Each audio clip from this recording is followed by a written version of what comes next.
Rodrigo Matos, hein, gente? Porque tem bastante assunto de Flamengo também. Inclusive, o Flamengo, né, estava muito interessado nessa partida no Clássico de ontem. Rodrigo, boa tarde, tudo bem? Boa tarde, Luísa, PVC, Lucas, todo mundo me ouvindo? Tudo certo, tudo certo. Rodrigo, a gente estava falando Boa. aqui ainda sobre o Clássico Paulista, acho que você estava ouvindo aí, muitas reclamações por parte do São Paulo, mas também do Flamengo, né? Porque isso teve uma influência na briga ali pela liderança, tanto que o Palmeiras reassumiu a liderança depois de várias rodadas, mas reassumiu a liderança aí do Campeonato Brasileiro. E o Flamengo, como foi derrotado pelo Bahia, está em segundo lugar agora. E personagens importantes do Flamengo falaram ontem sobre arbitragem. Então a gente vai ouvir o técnico Felipe Luiz e também o diretor de futebol José Boto. Se a diferença de erros é 80-20, claro que influencia no resultado final da competição. Esperamos que seja a diferença de erros uma margem muito pequena entre as três equipes, no caso que estão brigando pelo título, e que o respeito seja mútuo em todos eles, né, pelo bem da competição. Todos vimos isso e, infelizmente, eu tentei o máximo possível para os meus jogadores manter a cabeça, manter o foco no jogo, né? Mas, infelizmente, tivemos uma expulsão ali no primeiro tempo que prejudicou muito o decorrer da partida e prejudicou um jogo que era bonito. Mas o que se passa noutros campos realmente vergonhoso. É vergonhoso. Nós tentamos falar com a CBF, com o Presidente da Comissão de Arbitragem, todos os fins de semana, todas as semanas, mas continua igual. O que se passa noutros campos deixa suspeitas do que é que se passa por trás. O árbitro que nos prejudicou na passada quinta-feira teve como prémio ir apitar o nosso rival e fez o que fez. Alguém tem que vir falar da CBF, tem que vir falar sobre isto. Nós não podemos fazer mais do que estamos a fazer, que é conversar com eles, é falar com eles, é mostrar os lances que nos prejudicam e não tem nada a ver com o jogo de hoje, e depois vemos os nossos principais rivais serem ajudados da forma como são. E isso desvirtua a competição e faz com que aquilo que eu ouvia quando estava na Europa, e acho que hoje um jogador nosso também já disse isso, que nunca viu coisas como estas nos tempos que teve na Europa, alguém tem que tomar uma posição e esse alguém não pode ser o Flamengo não pode chegar e invadir a CBF e dizer que não, tem que a CBF vir explicar o que é que está a passar, porque é que os critérios são tão diferentes, porque é que uma coisa que é falta num jogo já não é falta no outro, porque é que o VAR não intervém mais vezes, não é mais vezes, é quando tem que intervir, não é? E intervém em coisas que não devia intervir. Será que é por ser sempre com um adversário, para um adversário? Será que é por falta de qualidade? Não, tenho que vir explicar o que se passa aqui, tá, pessoal? Tá. As suspeitas de que você falou são sobre um favorecimento para o Palmeiras? Basta vocês verem o que se passa. Eu não estou a acusar ninguém. Agora, como até estrangeiro, isto não me cheira bem, não me parece que seja só falta de qualidade dos árbitros. José Boto com frases fortes, né? Dizendo que levanta suspeitas sobre o campeonato e cobrando também a CBF. Rodrigo, como é que essas declarações, né? Na verdade, como é que toda essa repercussão do jogo caiu para o Flamengo, né? Como é que o Flamengo entende toda essa repercussão do jogo e tudo que aconteceu, todos os erros que aconteceram nessa partida? Não foi só nesse jogo, né, gente? Mas esse jogo fica mais em evidência, claro. E também, né, se o Flamengo pensa em fazer algo, porque o São Paulo já está indo à CBF. O Flamengo pensa em ter uma atitude mais efetiva em relação a isso também? Bom, Luísa, eu não apurei exatamente se o Flamengo pretende tomar uma medida extra, mas assim, o jogo envolvendo o jogo do São Paulo, né? Então a reclamação que ele tem que fazer é o próprio São Paulo e acabou resultando na suspensão, né, do Ramon Abate Abel, que não ia acontecer se fosse só pela comissão de arbitragem. Aconteceu porque o presidente da CBF quis que tivesse isso eu estou dizendo aqui de apuração que eu tenho, o presidente da CBF que quis que tivesse o afastamento do Ramon Abate Abel. Mas em termos do Flamengo especificamente, Eu acho que ficou clara aí a posição do Boto. Eu não gosto muito dessa declaração de suspeitas, mas de resto, o que ele e o Felipe estão falando faz sentido. Não é dizer que existe grande conspiração para nada, mas os dois grandes erros de arbitragem nesse campeonato que são quase unânimes, e teve vários outros que a gente coloca ali que são 8%, 20%, né, e tal, mas assim, tem outros, os unânimes são dois erros grandes, né, a expulsão do Andréas e o não pênalti, e um pênalti que tinha sido dado para o Rafael Veiga lá no início do campeonato, que já tinha provocado um afastamento de um outro árbitro, no caso o Bruno Arleu, né, que já voltou a apitar, inclusive. Então, o que o Felipe fala olha, erros acontecem, só que os erros estão acontecendo só para um lado. É o que ele diz. Isso não é dizer que tem nenhuma conspiração, ele está só constatando que os erros mais graves aconteceram para um lado e não para o outro. Acho que essas declarações são pertinentes e normais dentro do contexto do que aconteceu no domingo. É normal que o jogador está assistindo o rival jogar e ver esse tipo de interferência da arbitragem no jogo, qualquer um se afeta. Não estou falando que o Flamengo... E eles deixaram claros ali que no jogo do Flamengo não teve nenhuma reclamação. A expulsão do Danilo foi dentro dos parâmetros, o Wallace lá perdeu a cabeça, ele foi expulso, tudo certo. Tudo certo. Agora, o andamento da rodada era de que os dois times provavelmente perderiam, os dois times líderes, e um foi salvo pela arbitragem no meio do caminho. Então, eu acho que é pertinente que tenha. Eu só não gosto dessa declaração de suspeitas, porque se não tem nenhuma comprovação de nada, o que pode se apontar é que teve erros mais claros a favor do Palmeiras, mas não dá para apontar que existe nada por trás disso, não tem nenhum dado que aponte nesse sentido. Mussetti, o que o Rodrigo está falando vai ao encontro do que a gente estava dizendo, né? Porque os erros, claro, foram crassos e tudo tem que ser olhado, né? A CBF tem que ficar de olho nisso, mas daí a criar teorias da conspiração, talvez a gente entre numa seara que outros já entraram, como o Textor falou muita coisa sem conseguir provar, como o João Martins também falou sobre o sistema, enfim. Como é que você vê isso? E essas declarações do Boto?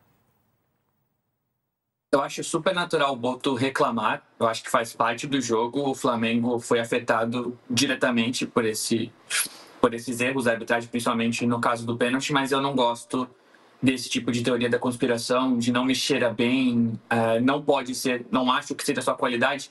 E se eu não ouvi mal, ele diz, como estrangeiro, isso não me cheira bem. E aí eu acho que a gente vai para outro ponto. Como se ele tivesse vindo para o Brasil, ele tem uma opinião diversa porque a arbitragem dele é melhor, porque a Europa é melhor. E essa parte já me incomoda um pouquinho mais e foge um pouquinho do debate atual. Mas sim, levantar suspeitas, como ele diz, porque eu acho, porque não me cheira bem, acho e cheirar bem, não é argumento para levantar suspeita. Ele pode tentar ajudar numa investigação, tentar trazer algum elemento factível.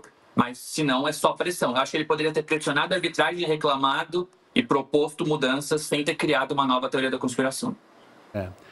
Agora, as reclamações técnicas fazem sentido, né, Mussetti? Esquecendo essa parte, concordo plenamente contigo, quando ele fala que falta critério, por exemplo, o Rigoni sofreu e foi expulso exatamente pela mesma entrada do Andréas.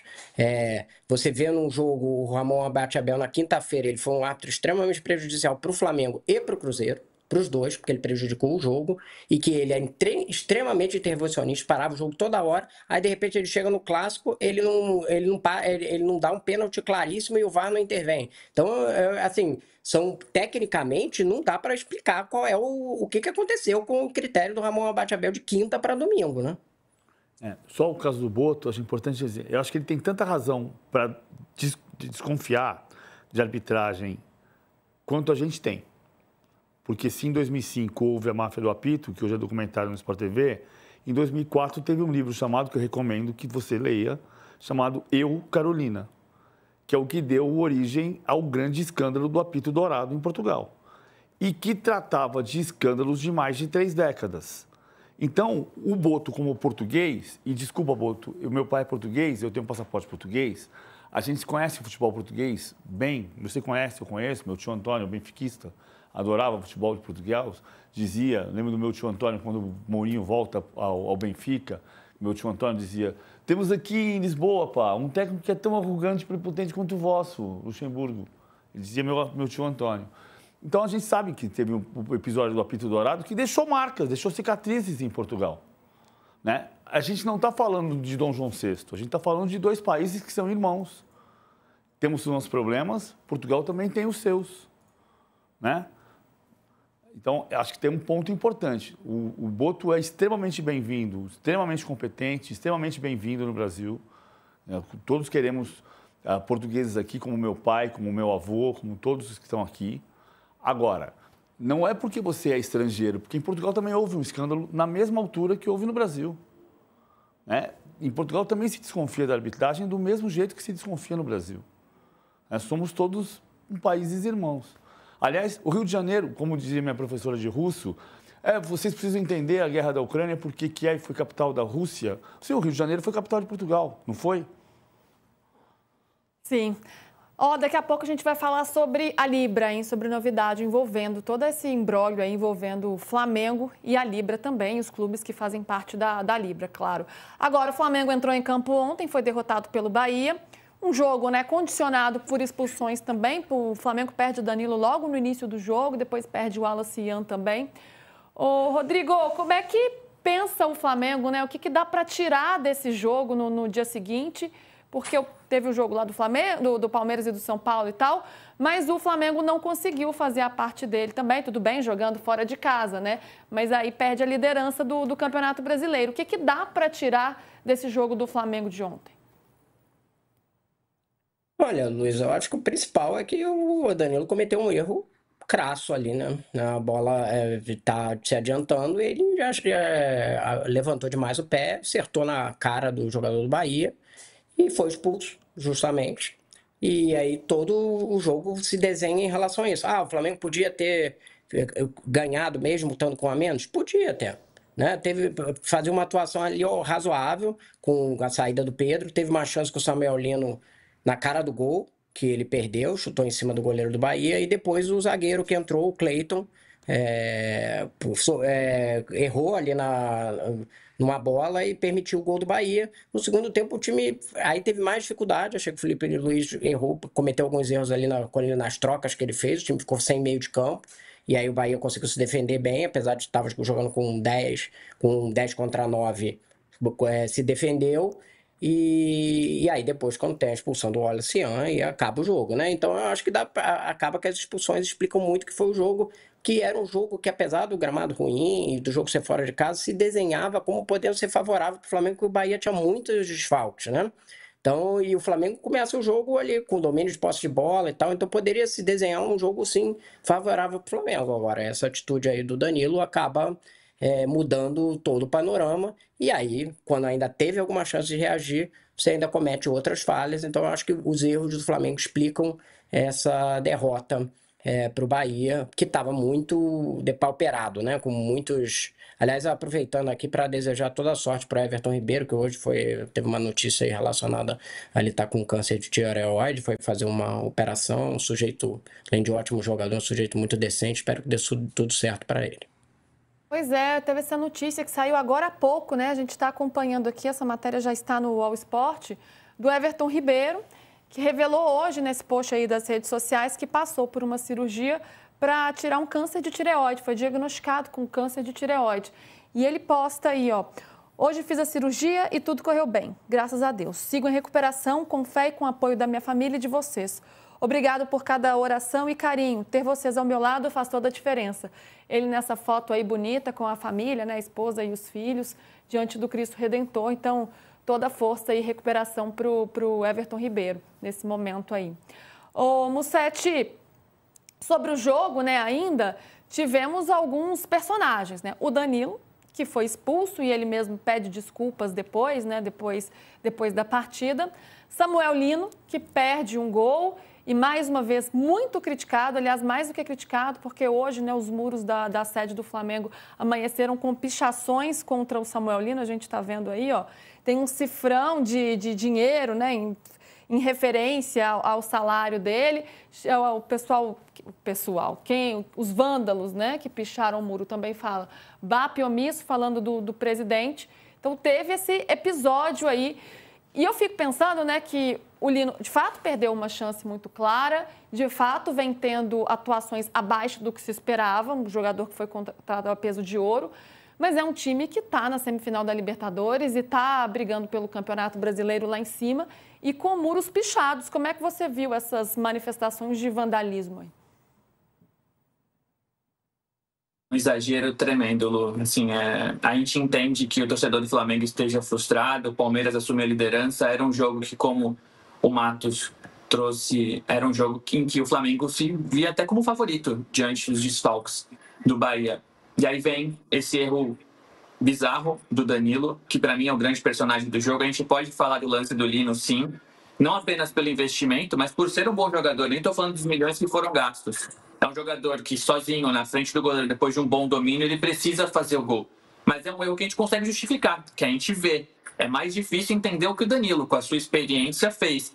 E aí eu acho que não dá para analisar muito o desempenho depois disso. O Flamengo teve seus momentos, poderia até ter conseguido o empate. O Bahia, mesmo com 2 a mais no final, recuou. Eu olhava o jogo e falava, só falta o Flamengo conseguir empatar com 2 a menos. Mas assim, a expulsão condiciona todo o resto. O Wallace precisa ser dito, acho que tem que servir para ele se posicionar melhor, entender que ele está no elenco profissional de um clube muito grande que disputa título.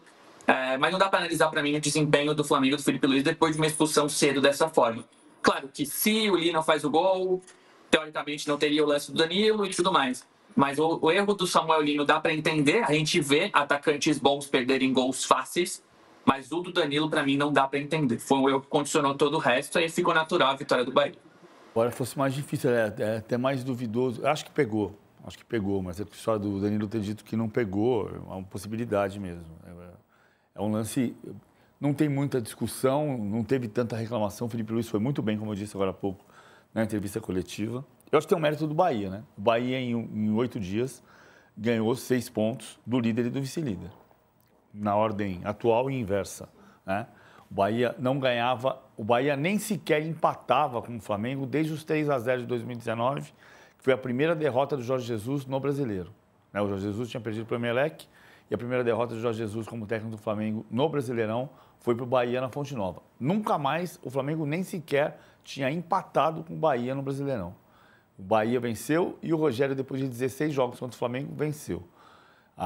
Tem todo o que a gente falou do Flamengo, do que o Flamengo precisa aperfeiçoar, melhorar, acertar. É candidato ao título, está disputando o título na mesma pontuação do Palmeiras.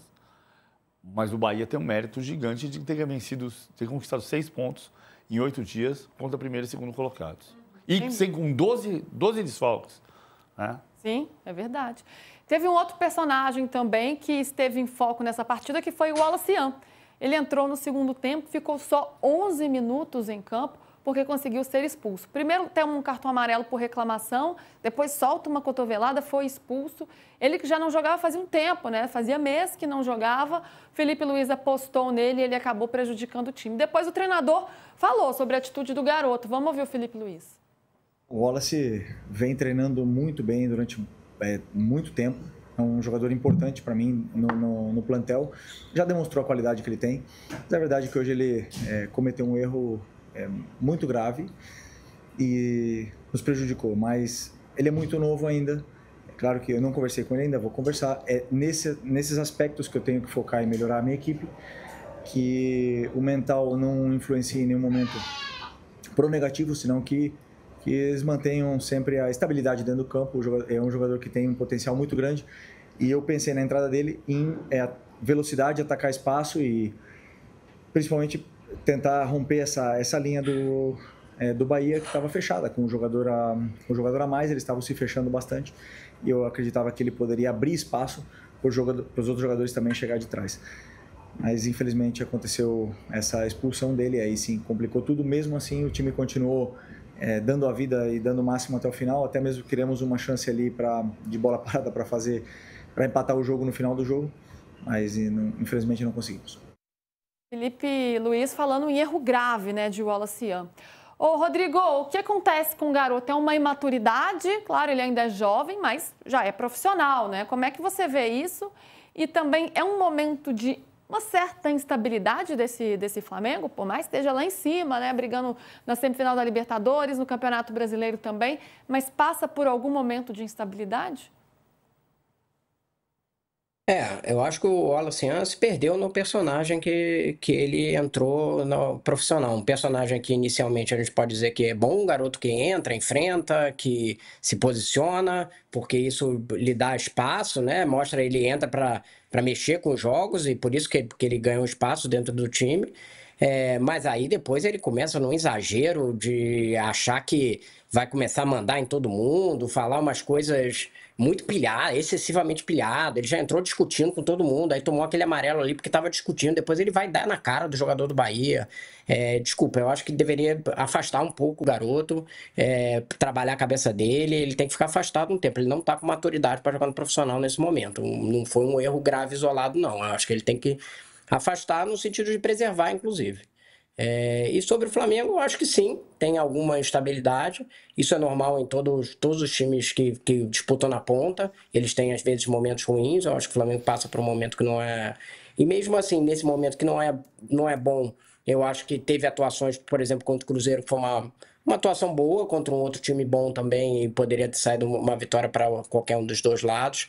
Mas tem, assim, algum momento de estabilidade. Eu acho que está perdendo muito gol, está sendo um pouco decisivo na frente. Tem alguma questão ali no jogador da frente, porque o Pedro, quando entra, tem tido poucos minutos, mas também quando entra não está indo bem. O Plata não é exatamente o cara que conclui a gol. O Bruno Henrique não funciona nessa posição. Então o Flamengo tem uma questão ali no centro do ataque para ser resolvida. Então eu acho que passa sim por um momento de estabilidade. Agora também não acho que é motivo para a torcida entrar em desespero. A coisa lá da pichação, não sei quantas pessoas picharam, mas eu tenho certeza que é representativa numa parte da torcida. Tem muita gente brava e tal, mas assim, ficar chamando um jogador que acabou de chegar e que teve algumas boas atuações no início de peladeiro, sabe? Na minha opinião, não faz o menor sentido, ainda que ele tenha tido uma queda de rendimento. Eu acho que o Felipe Luiz tem aí a data FIFA para botar as coisas no prumo e continuar forte na disputa pelo título. Que a gente poderia dizer aqui, se não fosse o erro de arbitragem, na verdade o Flamengo continuaria líder, né? Então,